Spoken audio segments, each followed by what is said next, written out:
Hey, what's up guys, welcome back to the channel. In today's episode, we're continuing on this series with the best SDS rotary hammers, and on this episode, we're going to be taking a look at the first SDS Max in this series of SDS rotary hammers, right? So this right here is the Metabo HPT DH36DMA. What does that mean? It pretty much means it is an SDS Max 36-volt rotary hammer drill from Metabo HPT. And in case you weren't familiar with Metabo HPT, it used to be HPT, which was Hitachi Power Tools, but then they kind of merged with Metabo, and now it's also, they have Metabo stuff, and then they have Metabo HPT stuff.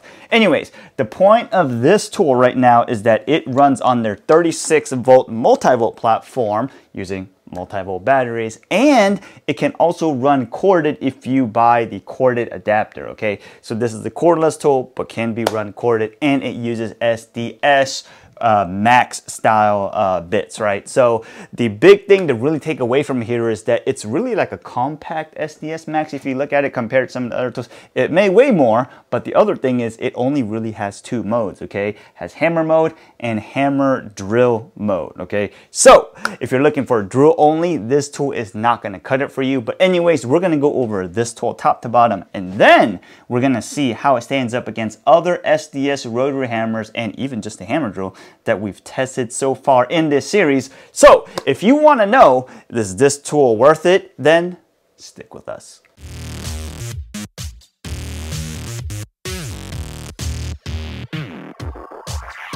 This right here is Metabo HPT Multivolt rotary hammer that features up to 590 RPM and 2,860 BPM. That is at no load. It features up to 7.7 foot-pounds of impact energy and also features RFC, which stands for Reactive Force Control. It helps stop the rotation to ensure user safety, also along with a low vibration handle. This tool is the first corded/cordless solution that delivers the power demand on a job site. The multi-volt power tool allows you to run as a corded tool, but also run with the freedom of a cordless platform that operates across all multi-volt HPT tools.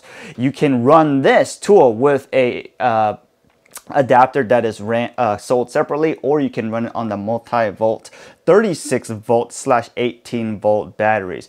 If you use the 36-volt multi-volt battery in a multi-volt tool, it is a 4 amp hour battery, and in an 18-volt tool, it becomes a 8 amp hour battery. The multi-volt batteries use 21700 series cells that deliver up to 1440 watts of power, which is similar power that would be delivered by a 120 volt 15 amp corded power tool.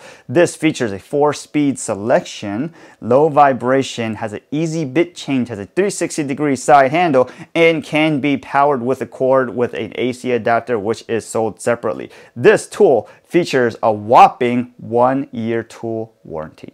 All right, so this right here is the left-hand part of the tool, and it is a little bit dirty, mainly because we're just using it to break up some rocks in the clay, but you know, it's the tool, so it's designed to get dirty. Anyways, point is, Metabo HPT pointed on here, it seems pretty well in a non-ventilated manner on this side. Most of the ventilations are going to come across the top, which is not truly vented, but has holes for heat to escape, but a lot of ventilation will actually come out of the bottom here. Okay, so if you're looking for ventilation holes on the side, you're probably not going to see them, all right? Anyways, let's get to it, right? So this right here has a pretty long neck right here, and this right here is where the handle operates. It's a pretty standard handle. It's a plastic handle that goes all the way across with a metal centering that is right there across this collar, and you're pretty much cinching this metal ring across this metal collar. There is no plastic bushing in here as you saw in some of the other tools. It does have a depth rod system that is right here. I don't know where the depth rod is. I think most people are probably losing theirs too, but anyways, it is a possibility to use one in case you did need to use that. Okay, also, while sitting at the front here, this right here is the SDS Max chuck. If you don't know what SDS stands for, I think it's like German or something for like insert twist lock or something, but it's a pretty quick chuck system that I think was initially developed by Rubber Bosch Corporation a long time ago to allow the bit to move this way also while rotating, right? So in order to put the bit in, you just push it in, twist, it's locked. If you need to pull it out, you just pull back on the collar and you can pull it out. As you can see right here, there's a lot of grease on ours, mainly because before you use it, you want to put grease on the bit or inside the chuck and then put the chuck in there. That way the chuck moves freely or more freely, and then you can also increase the performance and the life of the tool. Okay, so just make sure you note of that. All right, other than that, on this side, there's not too much branding as you would see on pretty much a lot of tools, but it will say brushless and LVH here, and also multi-volt emblems here. So the tools that have a multi-volt emblem on it are always 36 volt tools. 18 volt tools will not have a multi-volt emblem on it, but you can use multi-volt batteries on 18 volt tools. They would just become, you know, double the capacity. So 36 volt, this battery is a 4 amp hour battery in a 36 volt tool, but if you put it in an 18 volt tool, it will become an 8 amp hour battery. They do have smaller batteries, but this is the one that we have today. In case you didn't know what LVH stood for, it pretty much means low vibration handle. What they mean by that is that this shock absorbing system they have right here helps to pivot a little bit while you can adjust or absorb some of the shock. That's pretty much what that means there. Okay, so other than that, while we're here, let's take a look at this trigger. As you can see right here, the trigger is a 2-finger trigger, right? So you can use the trigger here. I did notice while using it, because of this lip right here at the top of the trigger, you can kind of see that space right there. If you're using, like, you know, thin type of gloves, then it has a tendency to get caught up in there, especially if you're grabbing it like this, right? The thin type gloves will get triggered or caught up between that trigger sometimes, but if you're using like pretty thick leather gloves or whatnot, that usually doesn't happen. I did notice that while we were using it. So the trigger control on this is actually not variable speed as you would imagine. I'll show you that here real quick. Watch.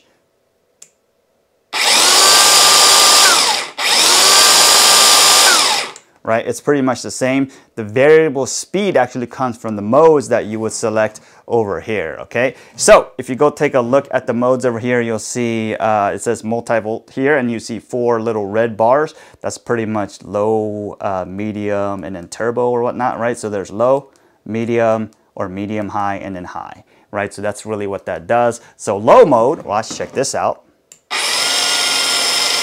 right? And you can go all the way up to, let's say, low or medium low, medium high, and then high. So this trigger is not variable speed. That's the other thing to point out there, okay? So in case you noticed it right there, there is a little emblem called RFC with the light that's not lit. And what actually happens is that when you're using it and like you encounter resistance and it binds up, it will turn and it will trigger the RFC, which I've actually had happen. So moving around to the back here, this handle part is rubber overmolded. Most of this stuff, black here stuff, is hard plastic, but the handle part where you grip is rubber overmolded, okay? The other thing to point out on the back here, you'll see right here, there is a little lock for the battery. This is something that you've seen mainly on this type of tool, because as you can see here, if you take the battery off or you try to take it off, it gets stuck by that little clip there. So if you wanted to remove the battery, you would have to press this down, right?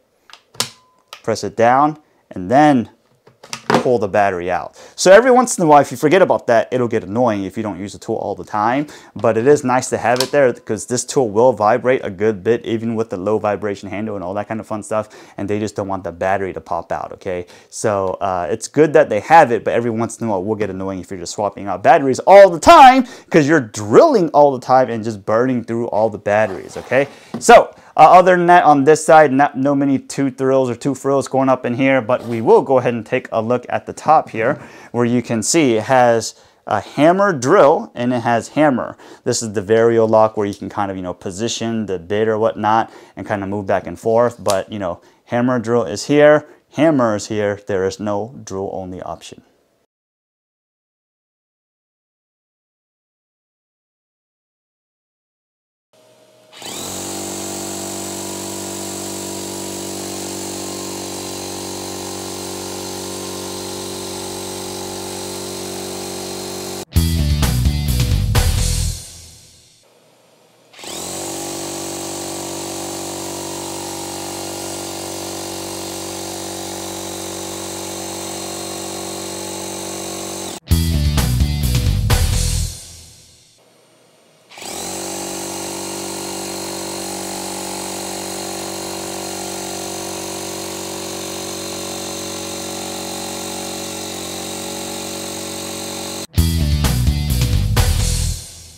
All right, so those numbers went by pretty quick. Let's go take a look at the recap. All right, we ran this Metabo HPT DH36DMA tool with a fully charged 4 amp hour multi-volt battery. All right, and then I will say we did run it 4 times, mainly because on the first run we kind of let go or slowed the bit down before the mark was up, and therefore we kind of threw that one out. That was a user error, so we did run 3 additional times to get, full testing to, not encounter that user error, right? So let's go take a look at the numbers, all right? First run, it was 10.22 seconds. Second run, 9.78 seconds. And then third run, 11.68 seconds. Taking an average of 3 runs comes in at 10.56 seconds, okay? So this drill is an SDS Max class, and it delivers a whopping 7.7 foot-pounds of impact energy. The BPM is 2,860.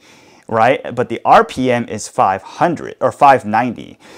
The work done, or the energy delivered per minute, if you take the impact force and the BPM together, is 22,000. Over 22,000, right? This tool weighs a whopping 14.5 pounds, and yes, it does have the standard safety features. Okay, so where does this tool rank on the leaderboard, right? Everyone's gonna probably assume it should probably blow all of them out of the water. Let's go take a look, right? With the total score or performance score of 10.56, it actually ranks in second place on the leaderboard, right behind the Bosch GBH18 V-34CQN, which is the ProFactor 18-volt tool, which we've allegedly said is probably an SDS Max in an SDS Plus housing disguise or a chuck adapter, whatever you want to call it, right? But only using the 4-cutter bit, because if you remember that episode, the 2-cutter bit, it just couldn't deliver that performance, mainly because we think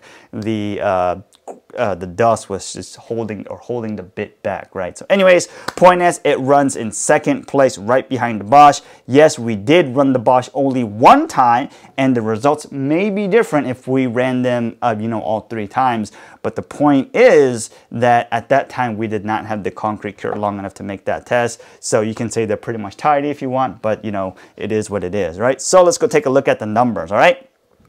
So the Bosch GBH18 V34CQN delivers a whopping 4.3 foot-pounds of impact energy with 290 BPM, right? And 500 RPM, but this tool delivers 2,860 BPM, so less BPM than the Bosch, but much more impact force, which is 7.7 foot-pounds of impact force, right? So if you take a look at the Bosch ProFactor tool, it is 12,000, right, energy delivered per minute, whereas this Metabo HPT, which is 22,000 energy delivered per minute. But if you compare it to all the other ones on the leaderboard, there aren't too many that comes close, right? There are some of the Milwaukee M18 fuel tools that deliver up to somewhere around 16,000, right, energy delivered per minute, which are right consequently like 3rd and 4th place right there, right? But this one delivers the most impact energy, so therefore if you're going to use it for like hammer mode or chipping mode, this is probably the tool to use for that type of stuff. All right, so the other thing to point out here is that this tool spins at RPM is 590, which is just a little bit faster than the Bosch, right? But still is able to clear the dust because we are using the 4-cutter bit, mainly because for the SDS Max tools, they do tend to run a little bit slower RPM. So make sure you use the right bit for the application, okay? So what can we say about this tool, right? So obviously, Metabo HPT is making tools for a long time, and this is an SDS Max tool, okay? You would imagine SDS Max tool making a huge leap gap, right, over the SDS Plus tools,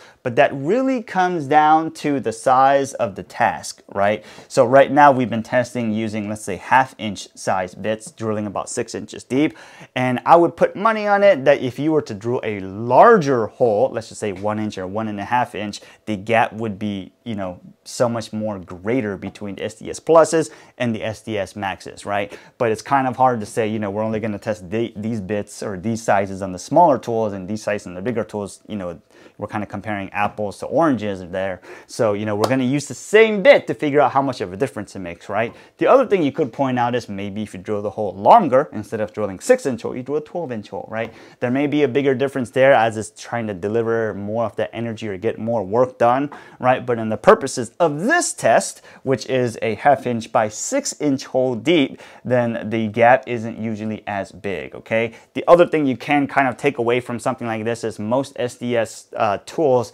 have a manufacturer rating, right? Somewhere in the title or the model of the tool, right? It'll say something like, you know, 1 9/16 inch SDS plus or SDS tool, right? So what that really means is that's probably the maximum size hole the manufacturers recommend drilling. And because it's not really a standard for that for like SDS pluses versus SDS maxes, we're just going to stick with the 1/2 inch one, okay? But the point to take away here is that we're using the same size hole and the same depth for all the tools. Yes, the bits may be a little bit different for the SDS maxes, but apples to apples, it's going to be as close as we can probably get them, okay? So, does this tool deliver on the performance? According to the numbers, most definitely yes. Would we go out and buy this tool again? Most definitely yes, mainly because this tool costs roughly around $419, right? $420. $420 for a tool only. SDS Max is a really good deal because if you go and look at the other competitors for a tool only on SDS Max, you're going to be paying a lot more than that.